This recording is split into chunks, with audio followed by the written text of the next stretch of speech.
Everything you know about the Greek gods is wrong. And I mean, like, really wrong. If you don't know me, my name is Onyx. I'm a Hellenic, aka I worship the Greek gods. My goal is to show Hellenism in a fun, real, actual, interesting way all through 2026. So if there are any topics that you want me to go over, drop in the comments. I love when you guys do that. It makes things more interesting for me. And if this sounds like something that you're interested to, why not subscribe? But anyway, let's get into it. I love my gods, but there's so many deities, so we're just going to focus on three, which is Hades, Zeus, and Persephone. Not only because it's easy, but because these three get cooked the most. What do I mean? Just gonna say this now, to those of you who are mad at us for shitting on Zeus and saying we should have the same energy for the other gods, no we shouldn't. Tell me though, who's Penelope? She's my wife. TikTok saying Zeus is a serial cheater. Lore of Olympus making Hades the soft boy savior and Zeus the villain.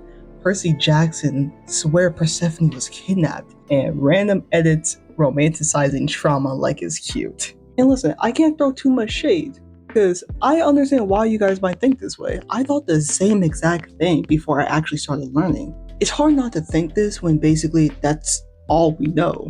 Modern society have rules, laws, therapy, and science, none of which exists back then. This is not where you think it's going. So it's very easy to judge ancient stories with a modern morality. Now, hear me out for a second. Before I explain anything, let's think about your parents or someone who takes care of you. They're not perfect at all. They mess up, they argue, they act on emotion, and they make mistakes. But you still love them because they raise you, they protect you, and give you the care that you needed. Sometimes your parents tell you to have self-control because they know the consequences. That's how I see the Greek gods, at least. They're not meant to be perfect. They're personification of forces, showing both the good and evil of that source. Their stories tell lessons.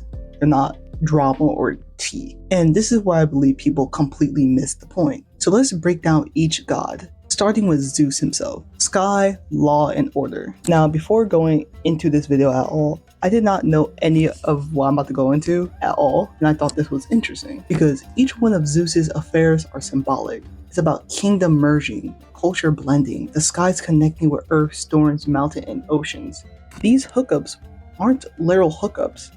They're metaphors for divine influence spreading across civilization, complexity of relationships. What do I mean? His numerous love affairs often included trickery and transformation, showcasing how he manipulated his way into relationship to conceal his true intentions. These reflect the nature of ancient Greek society, where power dynamics were often intertwined with personal desire in relationships. Each affair serves as a vehicle of exploring of unchecked desire and consequences in disguise. It highlights the multifaceted characters of Zeus, the broad theme of love, betrayal, and the impact of divine choices of both gods and mortals. Hades, he's not evil, he's not a kidnapper.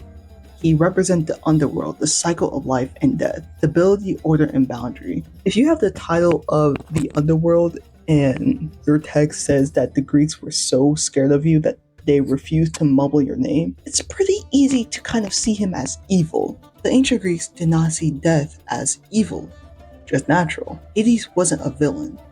He was the most reliable god that they had. He was often seen as the unseen one.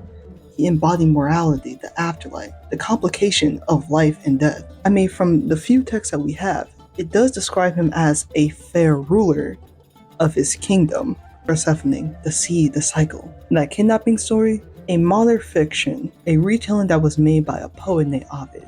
The real symbolism, seeds go under, winter equal death, then return to spring, rebirth, Persephone returning nature. Her journey between the living and the dead, symbolizing the interconnection of joy and sorrow, growth and decay, the complexity of human emotion and experience. These myths serves as a powerful allegory of human condition, illustrating how both light and darkness are essential for our understanding of existence. Now, last part, why should you care? Understanding these stories can help you understand yourself. Not only because you're learning human emotions, but in a way you're understanding why they're there. I mean, that's why I've been so rooted into Hellenism, because I love learning about this stuff.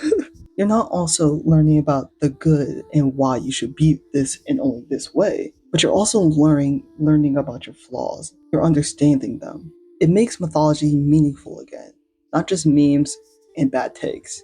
And it also helps the Hellenic community grow. And honestly, it saves you from whatever this brain rot is.